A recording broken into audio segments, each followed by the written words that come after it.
If you are new to IT operations, you will often hear two terms, CMDB and asset management. They may sound similar, but they solve very different parts of the same problem. Asset management is the master list of everything your company owns: laptops, servers, software licenses, and more. It shows cost, ownership, and life cycle.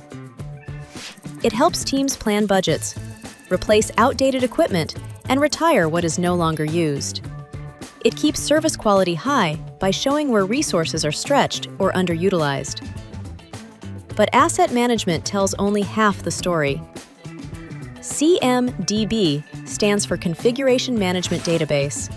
It is the repository for information about all IT components, applications, servers, databases, and the services they support.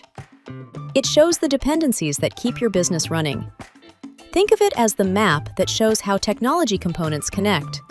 When a change is planned, the CMDB helps teams see which services and users may be affected. It makes risk and service impact visible in real time. The simplest way to view it is this. IT asset management tells you what you have. The CMDB shows how it all works together, and when both work together, IT teams get reliable data, stronger controls, faster troubleshooting, and a full picture of their environment. Freshservice brings IT asset management and CMDB into one platform that keeps IT operations aligned and predictable as the environment grows.